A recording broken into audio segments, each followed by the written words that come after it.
Hello everyone. तो स्वागत है आप सभी का प्यारे बच्चों। आइए आज हम करते हैं कक्षा 6 का विज्ञान का वर्कबुक का अध्याय नंबर 11 प्रकाश, छाएं एवं परावर्तन। तो प्यारे बच्चों आपको बता दें, ये जो अब नई किताब है आपकी उसमें लेसन नंबर 8 हो गया है। तो आइए शुरू करते हैं। प्रश्न नंबर 1 में हमें दिया हुआ है, नीचे दिए गए चित्रों में कौन कौन सी ऐसी चीज़ें हैं जो सवे के प्रकाश से चमकती हैं, उन पर टिक का निशान लगाओ। तो जो वस्तुएं प्यारे बच्चों अपने प्रकाश से चमकती हैं, जैसे पहले मैंने यहाँ पर तारे दिखा रखे हैं, तारों पर टिक लगाना है। बॉल का अपना प्रकाश नहीं होता, पेंसिल पेन का भी नहीं, और किताब का भी कोई अपना प्रकाश नहीं होता, तो आपने काटी का निशान लगाना है। इस तरह आगे इसके बाद हमें जो दिए हुए हैं, जैसे यहाँ पर बैटरी दी हुई है, इसका अपना प्रकाश होता है, जूते का कोई प्रकाश नहीं होता और कुर्सी का भी कोई प्रकाश नहीं होता।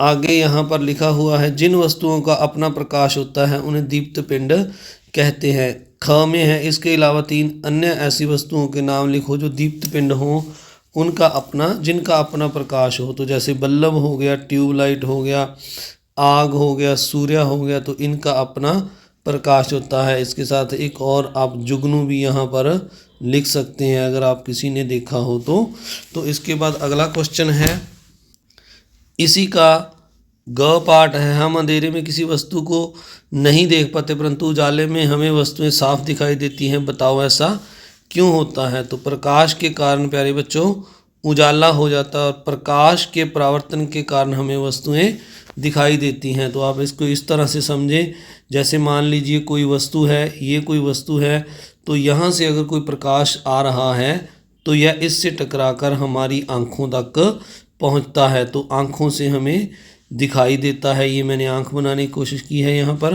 तो ये इस तरह वस्तु, ये जो प्रकाश आ रहा है, जैसे यहाँ ये सूर्य है और यहाँ से प्रकाश आकर जैसे वस्तु से टकराएगा तो ये हमारी आँखों तक पहुँचेगा, इसको हम परावर्तन कहते हैं। तो वस्तुएं हमें परावर्तन के कारण दिखाई देती हैं। अगला है, सूर्य हमारे जीवन का सबसे प्रमुख दीप्त पिंड कौन सा है। तो सबसे प्रमुख दीप्त पिंड सूर्य है, जिसके कारण सभी वस्तुएं हमें दिखाई देती हैं।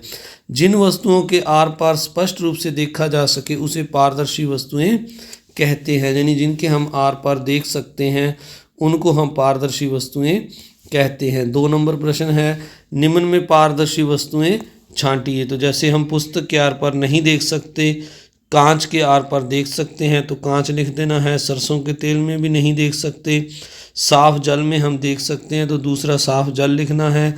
और मेज, मिट्टी, दर्पण, फूल की पखंडी, इनमें से हम आर पार नहीं देख सकते। आगे है, आपने दर्पण को किस श्रेणी में रखा, कारण भी समझाओ।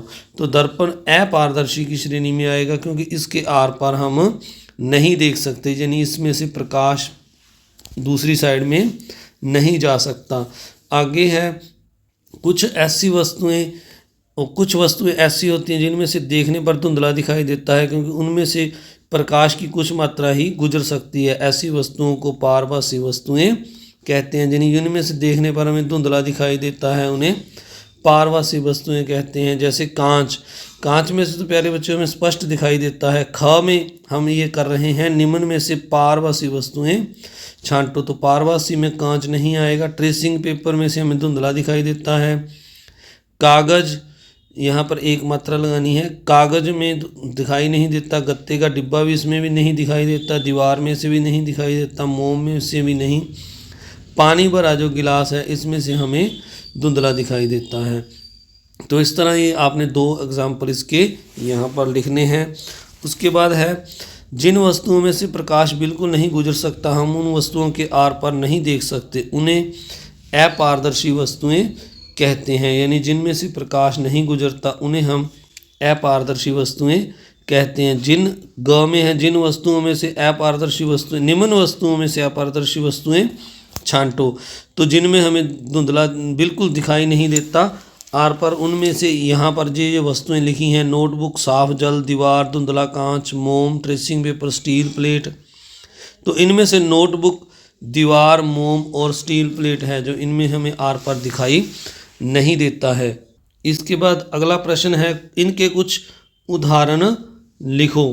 तो इनके कुछ हमने उदाहरण, जैसे पारदर्शी वस्तुओं के लिखने, जैसे हवा में से हमें स्पष्ट दिखाई देता है, प्लास्टिक में से, कांच में से और साफ जल में से। इसके अलावा पारभासी, जिनमें हमें धुंधला दिखाई देता है, जैसे घिसा कांच, जाली, घिसा प्लास्टिक, तेल लगा कागज़। इसमें आप और भी लिख सकते हैं, जैसे धुंध, जो जिसे हम ओस कहते हैं, धुंध होती है जो, इसकी कोहरा जिसे हम कहते हैं, तो आप यहाँ कोहरा और लिख सकते हैं। इसके बाद अपारदर्शी वस्तुएं, जिनमें बिल्कुल दिखाई नहीं देता, जैसे पुस्तक, लकड़ी, ईंट, दीवार, आपके घर का लकड़ी का गेट आदि लिख सकते हैं।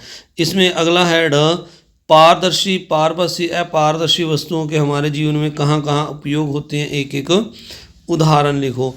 तो पारदर्शी वस्तुएं जो हम घर में यूज़ करते हैं, जैसे हमने खिड़की में कांच लगाया होता है, उसके आर पार दिखता है। गाड़ियों में जो कांच लगा होता है उसके भी हमें आर पार दिखता है। पारभासी, जैसे दरवाजे में हम अगर जाली लगा दें तो जाली के दरवाजे, खिड़कियां, दुपट्टे, उनमें से चुन्नियां जो होती हैं उनमें पारभासी होती हैं। इसी तरह बटर पेपर, यानी जिस ट्रेस पेपर की सहायता से हम कोई वस्तु का उसी तरह का चित्र बनाते हैं। अपारदर्शी वस्तुएं, जिनमें हमें बिल्कुल दिखाई नहीं देता, जैसे पत्थर, लकड़ी व धातु के मकानों का प्रयोग, जिन धातु, जो लोहा, चंद हम दीवारों, गेटों पर लगाते हैं, तो ये इसके उदाहरण हैं। जिन वस्तुओं में से प्रकाश नहीं गुजर सकता, वे वस्तुएं प्रकाश में रखने पर छाया देती हैं। तो इसके बाद हम 3 नंबर प्रश्न करते हैं। निम्न स्थितियों को पढ़ो और जिनमें छाया बनती है उनके आगे टिक का निशान लगाओ। तो नंबर 1 पर यहाँ लिखा हुआ है, जिनकी छाया, पुस्तक को बल्ब की रोशनी में रखने पर, तो इसकी छाया बनेगी पुस्तक की। धूप में खड़ा पेड़, इसकी भी छाया बनेगी। नंबर 3 है, टॉर्च की रोशनी में रखा कांच, तो कांच में से प्रकाश गुजर जाएगा, इसलिए इसकी लाइट रोशनी नहीं बनेगी। अंधेरे कमरे में रखी मेज, तो इसकी जो रोशनी है, अंधेरे कमरे में जब प्रकाश ही नहीं है तो इसकी छाया नहीं बनेगी। दीपक की रोशनी में खड़ा बालक, इसकी छाया बनेगी, आप अपनी बनती होगी, आपने देखा होगा। दिन के समय मैदान में खेलते बच्चे, उनकी भी छाया बनेगी। तो इस तरह आपने इन पर क्रॉस का और टिक का निशान लगाना है। इसके बाद हम करते हैं गतिविधि नंबर 1। अपने साथियों के साथ निम्न वस्तुओं के प्रकाश में ले जाकर देखो और उनकी छाया का अवलोकन करो। क्या छाया की आकृति वस्तु की आकृति पर आधारित है? अपने साथियों से चर्चा करके लिखो। तो ये प्यारे बच्चों जो वस्तुएं लिखी हैं, pencil, ball pen, table lamp, किताब, खाली बोतल, तो इनकी हमने जो छाया में आकृति बनती है उसको, जो छाया बनती है उसके बारे में लिखना है। तो छाया की आकृति वस्तु की आकृति पर थोड़ी बहुत निर्भर करती है। कभी कभी वो छाया वस्तु की आकृति के बारे में भ्रम भी पैदा करती है, क्योंकि छाया प्रकाश पर निर्भर करती है। तो हमें ये पूछा गया था, क्या जो छाया बनती है वो वस्तु की आकृति पर निर्भर है अकेला, कि और भी कुछ है? तो हमने ये बताया कि जो वस्तुओं की आकृति है वो छाया है जो आकृति पर निर्भर करती है, पर साथ में वो प्रकाश पर भी निर्भर करती है, क्योंकि प्रकाश अगर कम या ज़्यादा हो, या वस्तु प्रकाश के नज़दीक हो या दूर हो, उससे वस्तु की आकृति पर फर्क पड़ता है। तो आइए अगला सम करते हैं, अगला प्रश्न देखते हैं। यहाँ भी यही लिखा हुआ है, छाया की आकृति और आकार वस्तु पर पड़ने वाले प्रकाश की मात्रा और वह दिशा पर निर्भर करता है। किस दिशा से छाया पड़ रही है, अगर दाएं से या बाएं से पड़ रही है या ऊपर से पड़ रही है, जैसे यहाँ चित्र में दिखाया गया है। अलग अलग स्थितियाँ जो दिखाई गई हैं, एक स्थिति में बड़ा दिखाया गया है, एक में छोटा साइज दिखाया गया है, इसमें भी थोड़ा बड़ा दिखाया गया है। तो छाया की आकृति वस्तु पर, प्रकाश की स्थिति पर और वस्तु की स्थिति पर भी निर्भर करती है। अब गतिविधि नंबर 2 है, इसमें हमसे पूछा गया है, तुम एक दर्पण में अपना प्रतिबिंब देखो, इस तरह से धूप में भी अपनी छाया देखो। इसके अनुसार नीचे दिए गए कथनों पर टिक और क्रॉस का निशान लगाओ। तो 1 नंबर पर पूछा गया है, प्रकाश की स्थिति बदलने से छाया के आकार में परिवर्तन होता है, पर प्रतिबिंब के आकार में नहीं। तो ये बिल्कुल सही है, छाया से आकार बदल जाता है। वस्तु का दूर हो तो वस्तु बड़ी हो जाती है, नज़दीक हो तो वस्तु छोटी हो जाती है। पर दर्पण में जो प्रतिबिंब देख रहे हैं उस पर कोई फर्क नहीं पड़ता।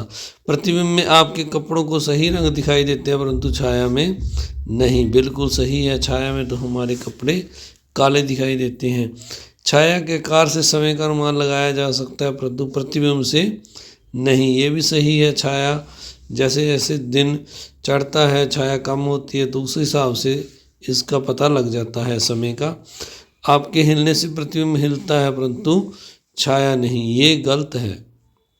जब हम हिलते हैं तो छाया भी हमारी हिलती हुई दिखाई देती है। इसके बाद नेक्स्ट अगला क्वेश्चन है, यहाँ पर 5 नंबर में लिखा हुआ है, जब प्रकाश किसी सतह से टकराकर उसी माध्यम में वापस मुड़ जाता है तो इसे प्रकाश का परावर्तन कहते हैं। दर्पण में अपना प्रतिबिंब देखना, तो जैसे किसी भी वस्तु पर, जैसे यहाँ प्रकाश सूर्य हो, सूर्य से जब प्रकाश आकर यहाँ टकराएगा तो ये वापस मुड़ जाता है तो इसको प्रकाश का परावर्तन कहते हैं। तो अब क में लिखा हुआ है, नीचे जो घटनाएं परावर्तन से संबंधित हैं उन पर टिक का निशान लगाओ। तालाब में सूर्य का प्रतिबिंब दिखाई पड़ना, तो ये क्या है, परावर्तन के कारण है। दूसरा है बल्ब के प्रकाश में कमरे में रखी वस्तुएं दिखाई देना, तो वस्तुओं पर जब प्रकाश पड़ता है तो वो हमें दिखाई देती हैं। कांच के गिलास में चम्मच का मुड़ा हुआ दिखाई देना, तो ये परावर्तन नहीं अपवर्तन है, ये गलत है। चांदनी रात में चांद का चमकना, तो चांद भी जो है सूर्य के प्रकाश से चमकता है और उसका परावर्तन हमारी आंखों तक आता है और हम देखते हैं। अंधेरे कमरे में वस्तु का दिखाई ना देना, ये भी सही है।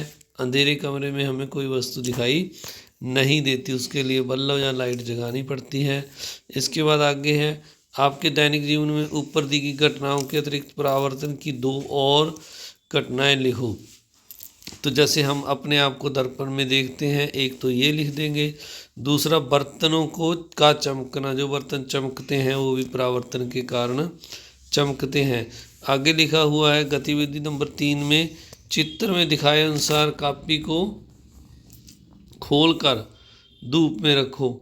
एक गुटका लेकर उस कापी के ऊपर पकड़े रखो। पकड़ने के लिए पकड़ का इस्तेमाल करें जिससे आपकी उंगलियों की छाया गुटके की छाया पर ना पड़े। गुटके की छाया को पेंसिल से कापी में उतारो। गुटके की स्थिति को बदलो। गुटके की छाया को जो भी आकृतियाँ बने उन्हें ध्यान से देखो और उनका चित्र कापी में बनाओ। कोशिश करो कि अलग अलग तरह के 3-4 आकृतियाँ बनाएं। तो यहाँ पर हमें अलग अलग लकड़ी का गुटका लेकर उसकी छाया बनाने को बोला गया है। तो इस तरह जो आकृतियाँ बनेंगी प्यारे बच्चों, आपने यहाँ पर उनको बनाकर दिखाना है। इसके बाद अगला है, अगले में हमें लिखा हुआ है, तुमने जो आकृतियाँ बनाई ये किस तरह की थी। तो ये आकृतियाँ कुछ गुटकों से मिलती जुलती थी और इनकी आकृतियाँ अलग अलग थी, कुछ लंबी थी तो कुछ छोटी थी। जो आप आकृतियाँ बनाओगे उनके बारे में आपने ये बातें लिखनी भी है, भी कुछ छोटी थी आकृतियाँ और कुछ बड़ी थी। तो आओ मज़ा करें। तुम्हें यहाँ कुछ अक्षर दिए हैं, इन्हें अपने दोस्तों को दर्पण में दिखाओ और उनसे पूछो कि क्या दिखाई देता है। तो हमें कुछ आकृतियाँ दी हैं और दर्पण में हमने इनको देखना है, तो ये हमें कैसे दिखाई देती हैं इस पर आपने बनाकर लिखना है। जैसे मैंने आपके लिए लिखा है, ल है जो हिंदी का, तो वो ल हमें कैसा दिखाई देगा, इस तरह से उल्टा दिखाई देगा। ए सेम ही दिखाई देगी और बी भी हमें इस तरह से उल्टा दिखाई देगा। डी भी उल्टा दिखाई देगा और अ भी जैसे यहाँ बनाया हुआ है उल्टा दिखाई देगा। क भी इस तरह दिखाई देगा। एक के भी इस तरह उल्टी दिखाई देगी, यानी एम जो है सेम दिखाई देगी।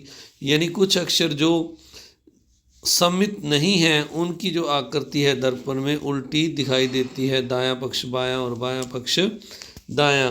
और जो सम्मित हैं, जैसे अगर ए को हम देखें तो ए में बीच में एक लाइन लग सकती है इस तरह, जो 2 बराबर भागों में बांटती है इसको, तो ये सम्मित है, इसीलिए ये ए दर्पण में इसी तरह दिखाई देगी।